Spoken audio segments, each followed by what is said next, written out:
इसलिए नाम संस्कार अर्थात नाम, अच्छा नाम रखना चाहिए, जो कि नाम अगर पुत्र का भी पुकारे, पुत्री का भी पुकारे, संगे संबंधी का भी पुकारे तो भगवान का ही नाम हो। संस्कार का अर्थ होता है सम्यक प्रकारेण शुद्धिकरण, विमलीकृत, जंग का झर जाना, मैल को ढा देना। इसलिए आवाज को ठीक करें। इसलिए अच्छा नाम हम लोगों को रखना चाहिए। अनेक प्रकार से आगे अब बाल लीला करते हैं। कभी गेंद खेलने के लिए जाते हैं चारों भाई, उस समय ये सब गेंद नहीं होगा, लगता है कपड़े का गेंद। तब ना भगवान कृष्ण जब खेलने के लिए गेंद गए तो पानी में डूब गया। प्लास्टिक का रहता तो डूबता है। इसका मतलब साफ है कि वो कपड़े का गेंद था। कपड़े का गेंद पानी में जाने के बाद धीरे धीरे जब पानी अंदर जाता है तो डूब जाता है। गेंद बहाना था, गेंद एक बहाना था मात्र। वहाँ तो कालिया नाग को कालिया दाह से निकालना था।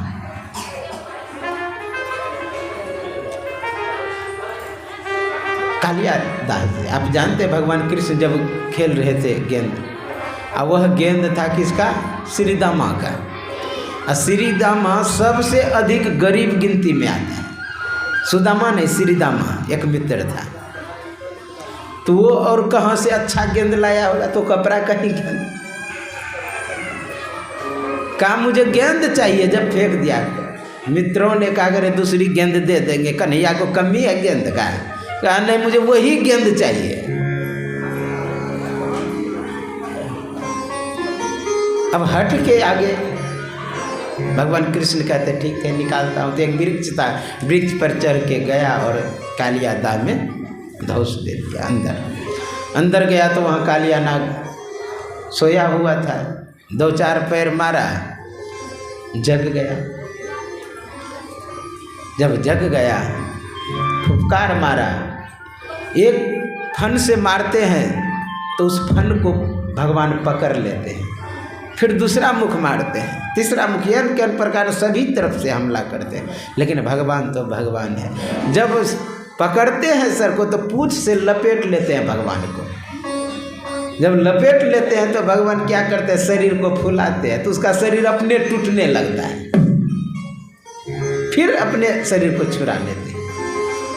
एन प्रकार भयंकर युद्ध होता है दोनों में। अंतिम में परास्त होने लगता है। मरने के कगार पे कालिया नाग आ जाता है। उसकी पत्नियां भाग करके प्रभु माफ कर दीजिए, माफ कर दिए, छोड़ दिए। बगल में भगवान खड़े हैं। काल वहाँ पर नाग पत्नियां की स्तुति भगवान कृष्ण का बहुत अच्छा है। नाक पिष्टम, वहाँ पर स्तुति है, स्तुति किए हैं, माफ कर दीजिए। लेकिन जाते उधर से फुफकार मार रहा है, फिर जो स्वभाव है उसका। का देखते हो अभी भी इसका ऐठ गया है। तब कहते हैं कालिया नाग बहुत सुंदर बात कहते हैं कि प्रभु ये क्रोध किसने दिया? ये क्रोध किसने दिया? भगवान तो चुप। कहा मेरे अंदर जहर किसने दिया? मुझे गुस्सा किसने दिया? सब वो आपकी देन है। बहुत सुंदर बात वहाँ पर कहने का बहुत अनेक तरह से बाल लीला करते भगवान। किसी जन्म में आते तो साधारण मनुष्य के तरह। अगर यह पता लग जाए कि भगवान है, भले भगवान कृष्ण जो है न बचपन से चमत्कार दिखाना शुरू किए हैं, लेकिन भगवान राम जब तक रावण को नहीं मारे तब तक अपना विभूति नहीं दिखाए। जब तक क्योंकि रावण को वरदान किया था कि मनुष्य और बंदर भालू से मरो। ऐसा अगर यह पता चलता कि ये भगवान है तो ये ब्रह्मा के पास तुरंत जाता है। क्या आप वरदान दिए हैं कि मनुष्य को छोड़ के मैं किसी से न मरूं, यानी मनुष्य से मरूं? ये मनुष्य तो है नहीं, ये तो भगवान है। जब तक रावण को नहीं मार ले तब तक पता नहीं लगाएंगे ये भगवान है।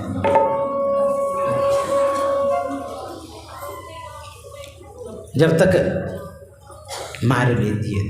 एक बार की बात है, फिर भी एक बार किए माँ के सामने।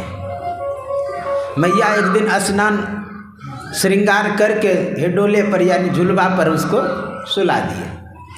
गए रसोई में, और रसोई में बहुत सुंदर भोजन बनाए थे। और जब गए रसोई में तो देखते हैं कि राम वहाँ भोग लगा रहे, खा रहे हैं। भाग के फिर आए झुलवे के पास, देखते वहाँ भी है।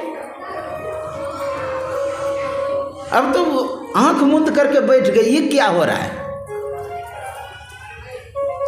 आंख बंद करके बैठ गए।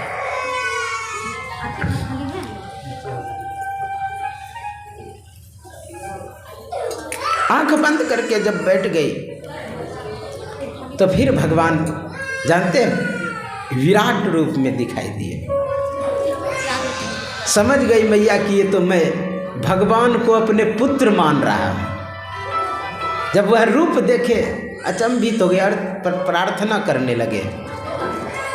ऊर्ध्वमूलमधःशाखम् अश्वत्थं प्राहुरव्ययं छन्दांसि यस्य पर्णानि यस्तं वेद स वेदवित् अधश्च ऊर्ध्वं प्रस्थः शाखा गुणा प्रवृद्धा विषया परवाला अधश्च मूलानुसन्ततानि कर्मानुबन्धीनि मनुष्यलोके न रूपमस्य ततोपलभ्यते नान्तो न चादिर्न च सम्प्रतिष्ठा अश्वत्थमेनं सुविरूढमूलमसङ्गशस्त्रेण दृढेन चित्वा ततः पदं तत्परिमार्गतव्यं यस्मिन् गता न निवर्तन्ते भूया तमेव चाद्यं पुरुषं प्रपद्ये यदा प्रवृत्ति परिस्थिता पुराणी निर्माण मोहाजित संग दोषा अध्यात्म नित्या विनिर्वृत्त कामा। इस तरह प्रार्थना करने लगती है मैया। कहा मैं समझ गया कि आप भगवान हैं, मेरी भूल हुई कि मैं आपको बालक समझ रहा था। कहा हे माते यह बात किसी को नहीं कहिएगा। क्या देखा जाता है? एक एक रोए में कोटि कोटि ब्रह्मांड, एक एक रोए कोटि कोटि ब्रह्मांड। हम लोग एक ब्रह्मांड का पता नहीं लगा सकते। सौरी मंडल के जितने परिवार उसका भी बढ़िया से नहीं। ऐसे ऐसे आकाश गंगा करोड़ों हैं इस आकाश में, करोड़ों। एक एक तारे के गुच्छों में करोड़ों करोड़ों तारे हैं। विचार करिए कितना विस्तार है इस ब्रह्मांड। एक ब्रह्मांड, यहाँ कोटि कोटि ब्रह्मांड। उपजहि जास अंश ते नाना, करोड़ों ब्रह्मांड निकल। इसका मतलब साफ है भगवान का जो रूप देता है आकाशवत, इसका मतलब ये आकाश में सब स्थित है। आकाश में जब ब्रह्मा जी कमल फूल पर प्रकट हुए ना, तो उसके मन में हुआ कि मेरा सृष्टिकर्ता कौन है। जब बाएं देखा तो एक मुख प्रकट हो गया, दाएं देखा तो एक मुख प्रकट हो गया, पीछे देखा तो एक मुख प्रकट हो गया, एक आगे देखा तो मुख प्रकट हो गया। इसलिए एक नाम है उनका चतुरानंद, यानी चार सर। जब नीचे देखता है मैं कमल फूल पर हूँ, इसका मतलब कमल फूल जहाँ से प्रकट हुआ है वही मेरा सृष्टि करता है। तो कमल तंतु में प्रवेश किया। कमल तंतु में जब प्रवेश किया, हजारों वर्ष घूमते रहा उसमें, नाभि में जाकर ओर छोर का पता ही नहीं लगा। विचार करिए, नाभि मन भगवान विष्णु मान लिए यदि मानते हैं कि 3.5 हाथ के थे, तो प्रवेश किया उसमें, करोड़ों वर्ष घूमे। कैसा लग रहा है? विष्णु का अर्थ क्या होता है? विष्णु का अर्थ विश्व प्रवेशने धातु से शब्द बना है, जो सभी में व्यापक है, सभी में फैला हुआ है, सभी में विस्तीर्ण है। किस सभी में? मिट्टी, जल, अग्नि, वायु, आकाश। अच्छा, आकाश तो स्वाभाविक रूप से वायु में व्यापक है, क्योंकि आकाशात जयते वायु, आकाश से उत्पन्न हुई वायु। तो जिससे उत्पन्न हुआ है, उत्पन्न होने वाला वस्तु में स्वाभाविक रूप से व्यापक है, फैला हुआ है। आकाशात जयते वायु उत्पन्न रवि, वायु से उत्पन्न हुए रवि यानी सूर्य, अग्नि। तो अग्नि में आकाश भी व्यापक है और वायु भी व्यापक है। अग्नि से उत्पन्न हुए है जल, तो जल में अग्नि भी है, वायु भी है, आकाश भी है। और अग्नि से उत्पन्न हुई है जल, जल में सब चीज व्यापक है। और जल से उत्पन्न पृथ्वी, तो पृथ्वी में ये चारों तत्व व्यापक है, आकाश भी। और आकाश को जो उत्पन्न करने वाले हैं वह है परमात्मा। अगर आकाशवत विष्णु को मानते हैं आकाश के तरह, तो इस आकाश में अगर हेलीकॉप्टर लेकर के घूमते रहे, हवाई जहाज लेकर के, और छोर का पता लगेगा? कहीं नहीं पता लगेगा। हजारों वर्ष न घूमे। ऐसे ऐसे ग्रह का पता लगाया है कि 500 वर्ष यदि प्रकाश की गति से कोई हवाई जहाज चलेंगे तो जानते 500 वर्ष में वो पहुंचेंगे। प्रकाश की गति से चलेंगे तब। प्रकाश का गति 1,86,000 किलोमीटर 1 सेकंड में। तो विचार करिए कितने दूरी पर वह कर रहा है। इतना फैलाव, विस्तार। तो इससे सिद्ध होता है इस आकाश में सभी ब्रह्मांड घूम रहे हैं। जब मैं पटना के पास कथा करने के लिए एक बार हरिद्वार से आया था, किसी ने पूछा, महाराज संभव है कि 7 वर्ष का बालक ये 7 कोस का पहाड़ उठा ले? जो जानते हैं भगवान कृष्ण के आया ना प्रसंग, भगवान कृष्ण ने पहाड़ उठा लिया गोवर्धन, वो भी 7 दिन तक रखे एक उंगली पर, 7 कोस का पहाड़, 7 दिन तक, 7 वर्ष का बालक, 7 वर्ष उम्र भी था उस समय। क्या संभव है? वो कहते हैं, मैं बोला आप कृष्ण कहते किसको हैं? कृष्ण आकर्षण धातु से शब्द बना है जो अपनी ओर आकर्षित करे, और आकर्षण गुण केवल शब्द में होता है। शब्द गुणम आकाश है, यानी आकाशवत है कृष्ण। आकाश में कितने चांद तारे लटक रहा है, एक पहाड़ 7 कोस का लटक गया, तो इसमें आश्चर्य की क्या बात है? चुप हो गए। कहने का भाव, भगवान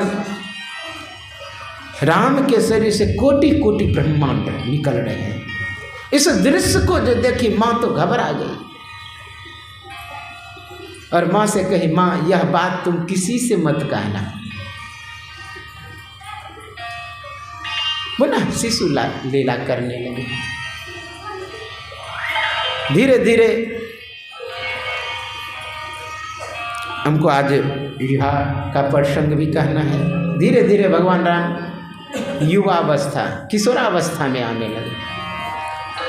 तुरंत बुलाया पंडितों को, पहले नाम संस्कार किया था, फिर चूड़ा संस्कार किया छोटी हटन, फिर यज्ञोपवीत संस्कार। विद्या अध्ययन के लिए यज्ञोपवीत जरूरी होता है, जनेऊ संस्कार जिसको कहते हैं।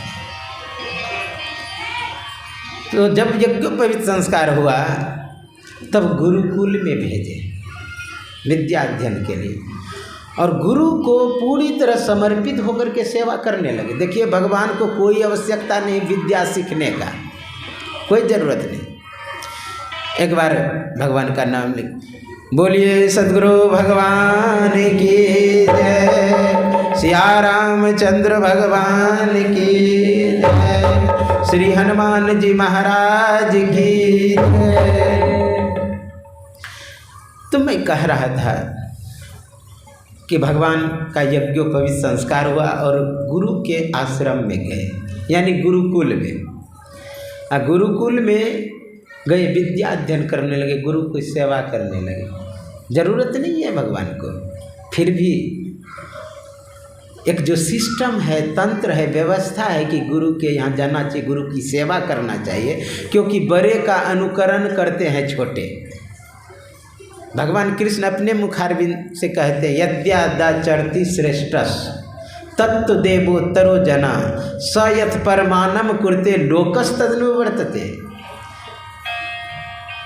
कहा कि जो श्रेष्ठ पुरुष आचरण करते हैं वही छोटे भी करते हैं। यदि हे नम न वर्ते हम, अगर मैं अनुवर्तन ना करूं तो उत्सित योरि में लोका, लोग नष्ट भ्रष्ट हो जाएगा। अगर मैं ही गुरु के समीप नहीं जाऊं, जबकि अपने मुखारविंद से भगवान के नाम में पार्थस्थ कर्तव्यम त्रिशूलोकेषु कश्चन नाना वाप्तमवाप्तव्य वर्तते च कर्मणि। तीनों लोकों में करने योग कर्म मेरे लिए कुछ नहीं बचा है, फिर भी मैं कर्म में ही अनुवर्तन करता। तीनों लोकों में कुछ भी नहीं बचा है। गुरु महाराज को कोई ज़रूरत नहीं कि रोज ध्यान करे, फिर भी ध्यान करते थे। भगवान कृष्ण को कोई आवश्यकता नहीं थी ध्यान करने का, फिर भी ध्यान करते थे वो उठ करके, ताकि मेरा अनुकरण करे लोग। आप शब्द सुने होंगे, ब्रह्म मुहूर्ते उत्थाय वायुर्पश्य प्रिय माधव दध्यो पर्शन करण मात्मानम तमसा परम। ब्रह्म मुहूर्त में भगवान कृष्ण बैठ करके आत्मस्वरूप का चिंतन करते थे, ध्यान करते थे। नारद बाबा गए एक दिन दिनचर्या देखने के लिए, जिस कमरे में घुसे सभी में ध्यान कर रहे हैं बैठ करके। गुरु महाराज जब मनिहारी में रहते थे, संत सेवी जी महाराज से कहे, अरे एक घड़ी ले आओ, वो जो बजने वाला होता है अलार्म वाली घड़ी, वो ले आओ। उसे लाया, कहा 2:45 बजे का घंटी लगा दो। 2:45 बजे घंटी लगा दिया। 2:45 बजे का जब घंटी लगा देते हैं, होता क्या है, तो 2:45 बजे जगे संत सेवी जी महाराज, बोले थे कि मुझे भी जगा देना। जब पहले जग गए, संत सेवी जी महाराज गए गुरु महाराज को जगाने के लिए। जब गुरु महाराज को जगाने के लिए गए, जल्दी रख दीजिए माता जी बीच में खरबर, बोलिए सद्गुरु भगवान की जय। जब जगाने के लिए गए, कमरे से बाहर ही है, बगल में ही, थोड़ा सा दूर में ही, कहते संत सेवी जी हुजूर जाओ ध्यान करो। फिर दूसरे दिन उसी तरह जब गए जगाने के लिए, फिर कहते संत सेवी जी हुजूर जगे जाओ ध्यान करो। यानी 1 सप्ताह तक ऐसे किए, लेकिन गुरु महाराज जगे हुए मिले। या निशा सर्वभूतेषु तस्याम जागृति संयमी तस्याम जागृति संयमी या निशा पश्यतो मुना। भगवान कृष्ण कहते हैं योगी लोग जगते हैं। जब संसार के लोग जगते हैं तो योगी लोग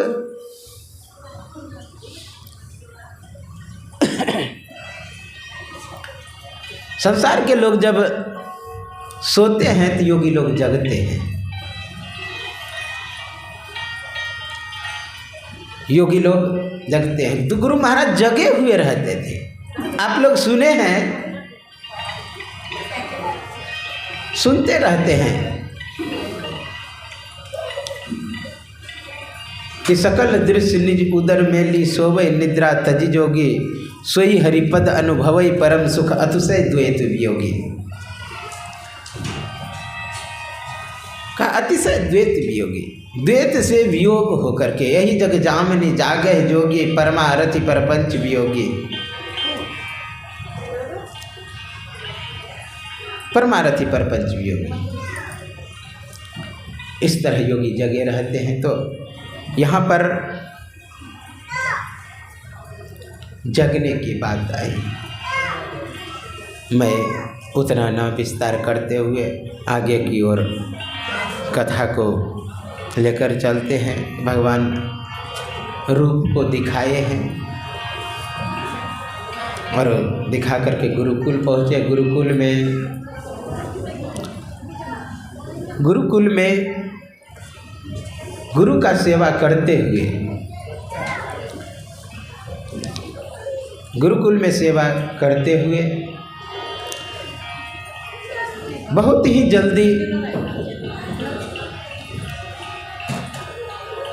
जल्दी सभी विद्याएं को प्राप्त कर लिए और घर आए। जब घर आए कुछ ही दिन के पश्चात विश्वामित्र घर पर आते हैं, क्योंकि जब विश्वामित्र यज्ञ करते थे तो राक्षस लोग तंग करते थे, उनके यज्ञ को होने नहीं देते थे, हवन होने नहीं देते थे, कुछ उसमें हड्डियां डाल करके यज्ञ को भ्रष्ट कर देते थे। इसलिए जानते थे कि भगवान जन्म लिए हैं। इसलिए विश्वामित्र जाते हैं राजा दशरथ के पास। राजा दशरथ जब सुनते हैं कि आए हुए हैं गुरुदेव, गए जाके साष्टांग दंडवत किए, प्रणाम किए, चरण पखारे, उस चरणा अमृत को पान किए, कहे हे भगवान आप आराम करें। उस समय लक्ष्मण राम नहीं आए हुए, क्या सोचे गुरुदेव थके हुए हैं, अभी अगर लाता हूँ आशीर्वाद देंगे कि नहीं देंगे। कोई अगर दूर से थक करके आते हैं ना, उसके पास जाए, हाँ हो गया जाओ जाओ, मतलब थोड़ा जल्दी हटाना चाहते हैं। और थोड़ा अगर देर को आइए, आराम करने के बाद थोड़ा बात भी करेंगे। जानते 2 घंटे के बाद भगवान राम को लाए हैं उसके पास। कहते हैं प्रभु बताइए आपको क्या चीज़ की आवश्यकता आन पड़ी। कहते तो मैं आ जाता, कहा रे कुछ मांगने के लिए आया हूँ, कुछ मांगने के लिए, कुछ मांगने के लिए आया हूँ। कहा कहिए, आदेश करिए, मांगिए मत, केवल आदेश करिए, क्योंकि आपके आज्ञा ही मेरे सिरोधार्य होगा। कहा पीछे तो नहीं हटोगे। कहा कि नहीं, मांगिए तो, कहिए तो पूरे संपत्ति आपको दान में दे दूँ, कहिए तो अवध की जितने सैनिक हैं आपको दे दूँ। कहा नहीं, जो मांगने मैं जा रहा हूँ वह बहुत कठिन है देना। सबसे जो प्यारा है वही वस्तु मांगेंगे। कहा मुझे राम और लक्ष्मण चाहिए। ज्यों ही कहा नीचे गिर पड़े। कहा प्रभु मेरा प्राण मांग लेते तो प्राण दे देते, और कुछ मांग लेते। नहीं से नहीं कह रहे हम। कह रहे तुम क्या दोगे? दानी बहुत कहते हो, मैं सुन रखा था रघुकुल रीति सदा चली आई, प्राण जाए पर वचन न जाए। लेकिन तुम तो अपना नाम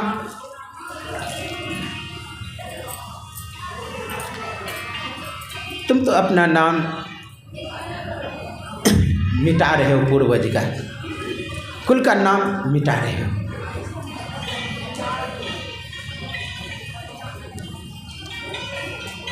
इसलिए तुम यह सब छोड़ दो और मुझे पुत्र को दो।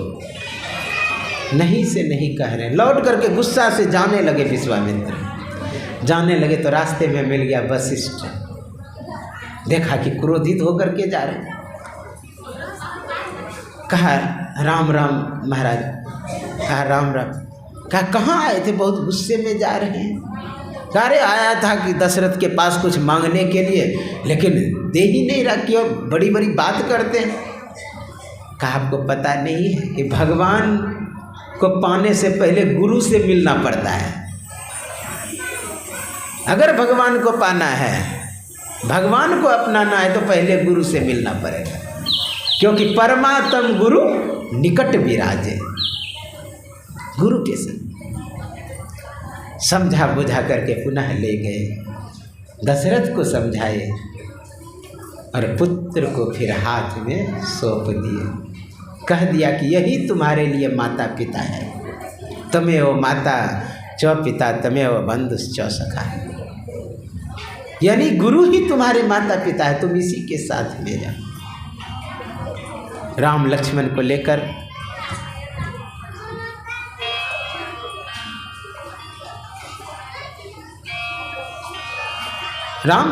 को लेकर विश्वामित्र आगे की ओर चले। बोलिए सद्गुरु भगवान की जय। जब आगे चले अपने कुटिया की ओर, तो रास्ते में एक राक्षसी थी तारका। तारका विकराल रूप धारण करके उधर से जब गुजर रहे थे, तारका विकराल रूप धारण करके भगवान की ओर दौड़े। विश्वामित्र संकेत किया, तुरंत बाण निकाला और तारका को राम नाम सत कर दिया। हुआ वहीं पर धराशायी हो गया। तारका वन में तारका मारी।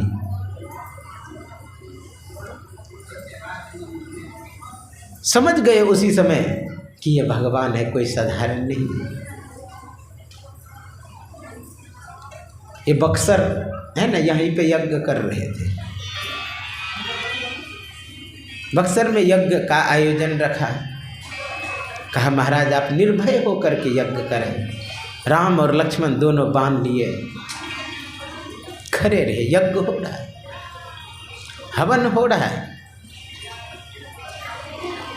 उधर से जब पता चला मारीच और सुबाहु को, अनेक सैनिकों को लेकर के हमला कर दिया। राम ने ऐसा बाण मारा मारीच को कि 100 योजन समुद्र के उस पार कर दिए, और सुबाहु को मारा तो वहीं पर राम नाम सत। लक्ष्मण ने सब सैनिक को मार दिया।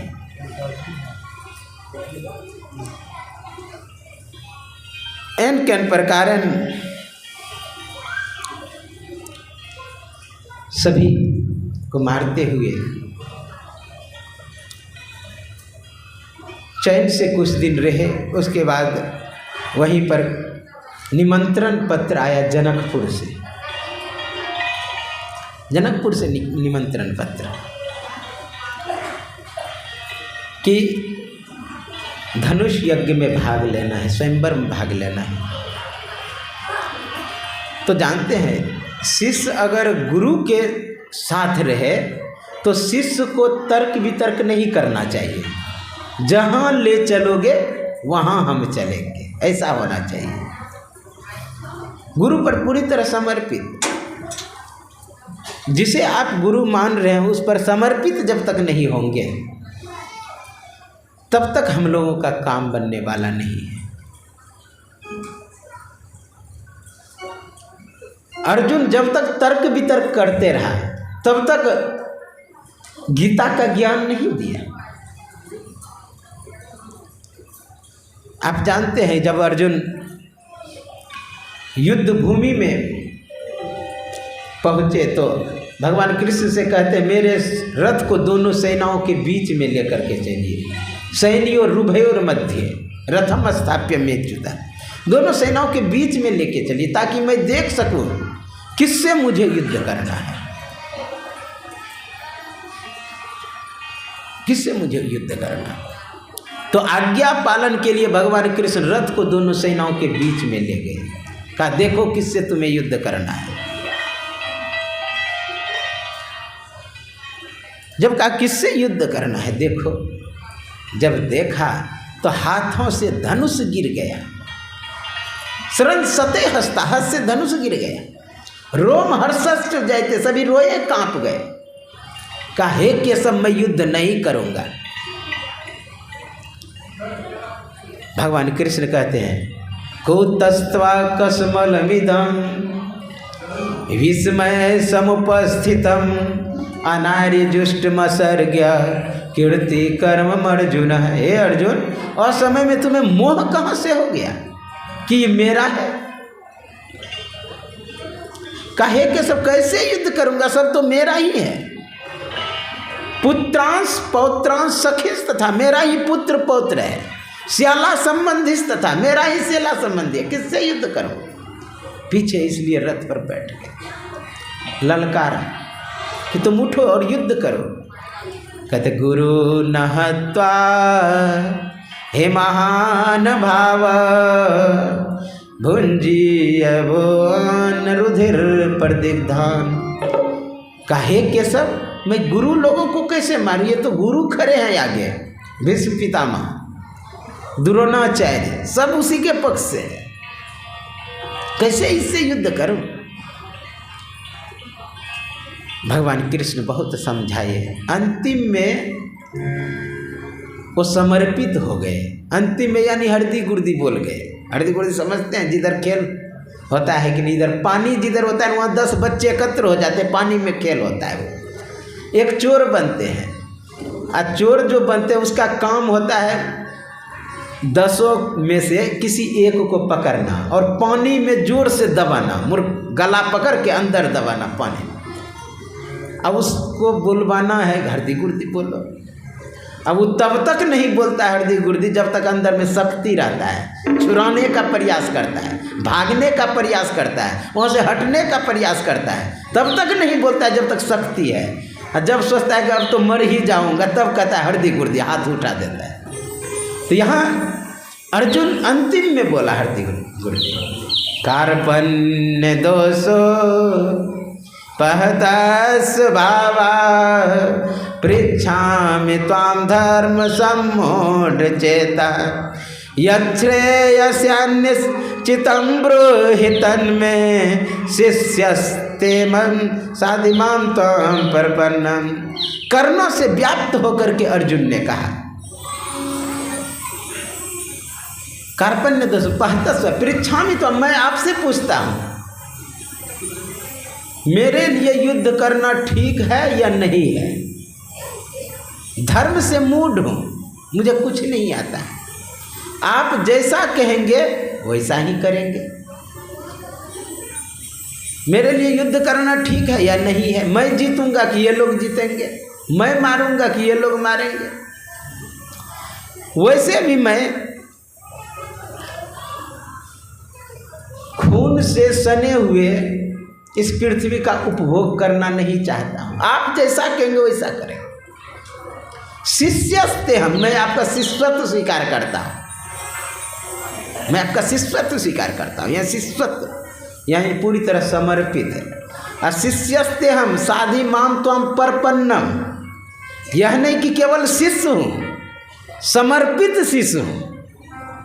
एक शिष्य होता है जो तर्क वितर्क करता है, ज्ञानी बनना चाहता है, यानी अपने आप को बहुत बड़ा ज्ञानी समझता है। जैसे बिल्ली का बच्चा जो होता है ना, या नहीं तो ले लीजिए बंदर का बच्चा ज्ञानी का प्रतीक है।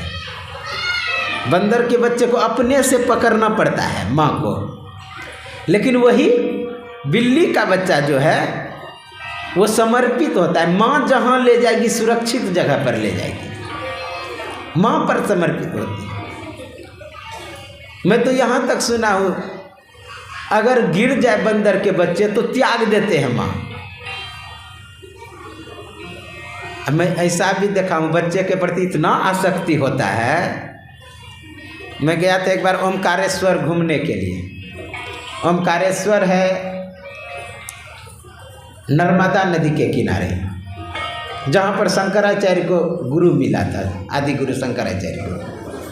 ओमकारेश्वर भ्रमण करने के लिए गए थे। बगल में एक आश्रम था, मार्कंडेय आश्रम। मार्कंडेय आश्रम में ठहरा था। जब किनारे किनारे टहलने के लिए गए तो एक बंदरनी को देखते हैं, बच्चे को ढो रही है। बच्चे जानते हैं पूरी तरह मर गया। हमको लगता है एकदम 15-20 दिन मरा हुआ होगा, पूरा हड्डी बचा, उसको लेकर के ढो रहे हैं इधर से उधर।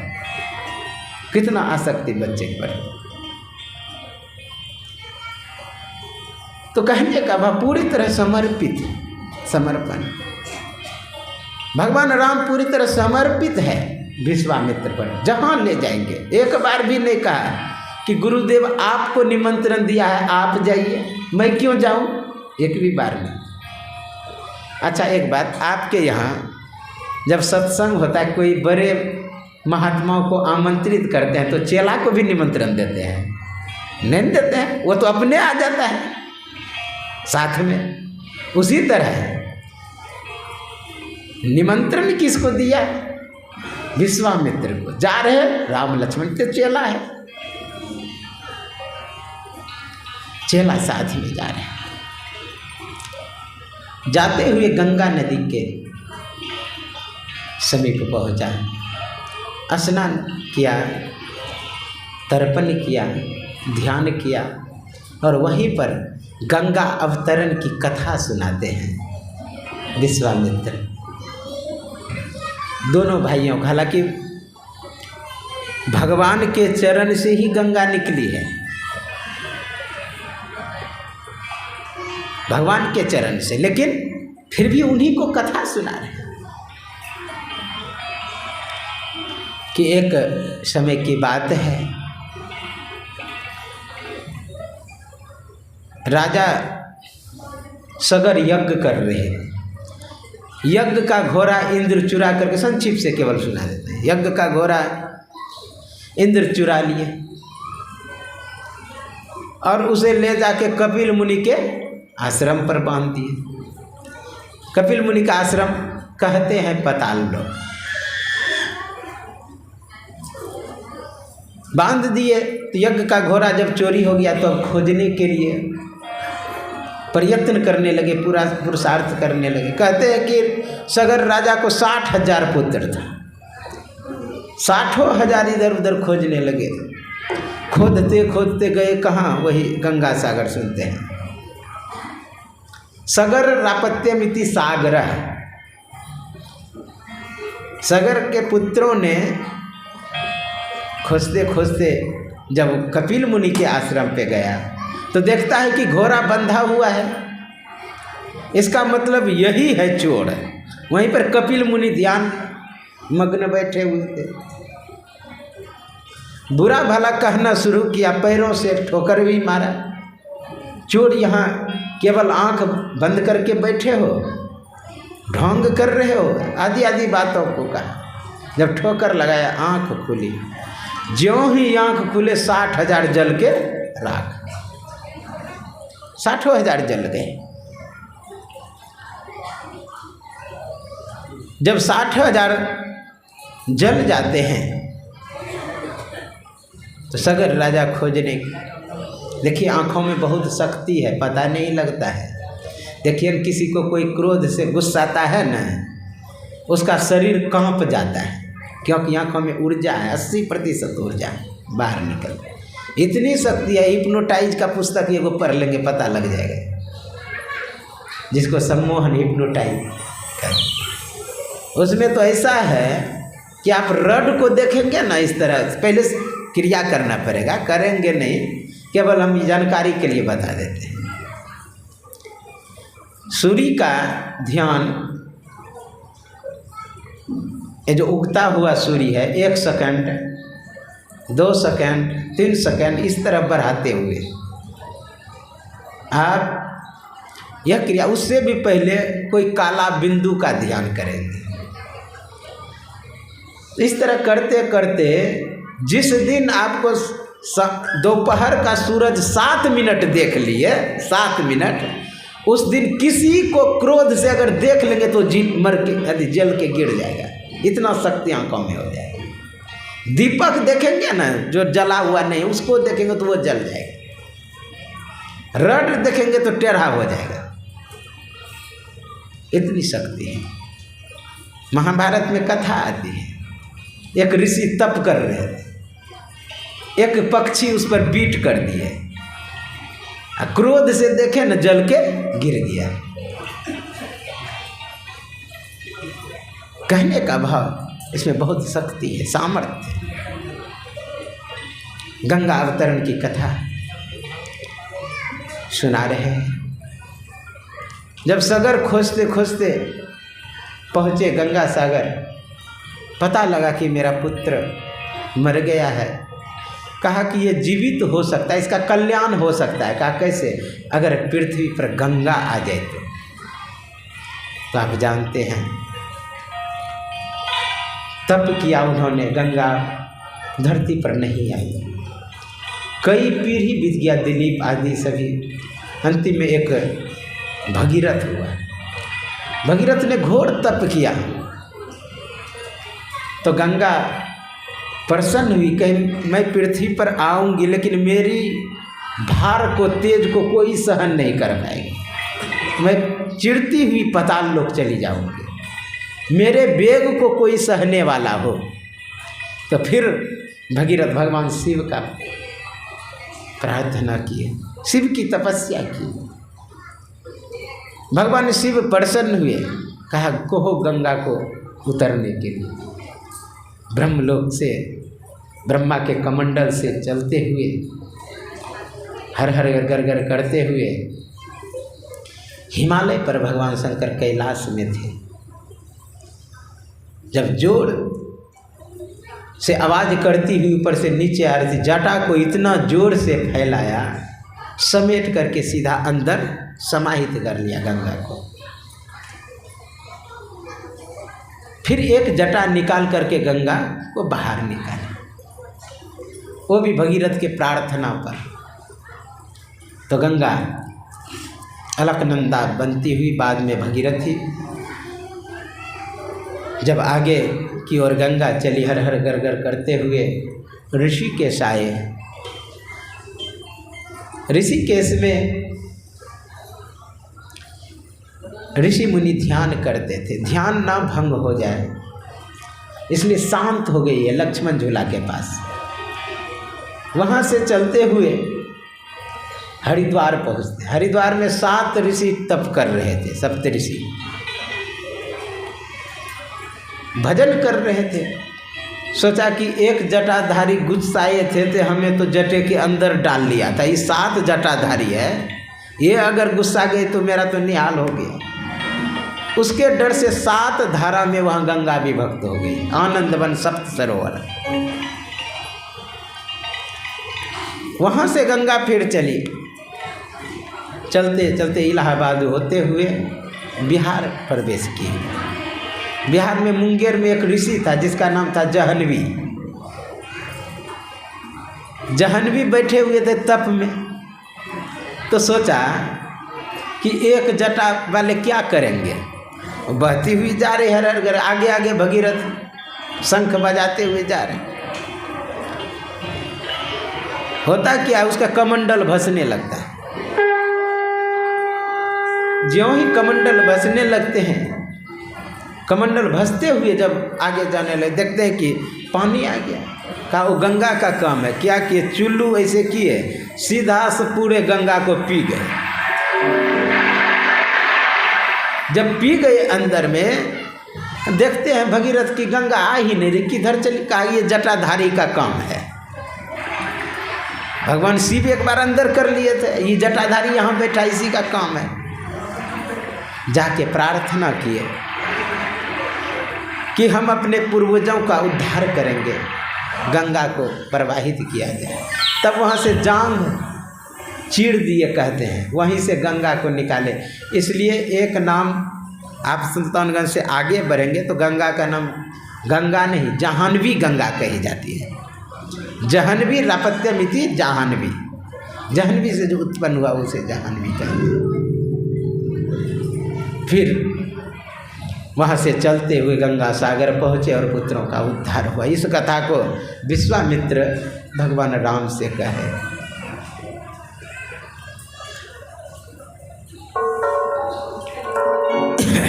एक आप भजन सुने, तत्पश्चात आप कथा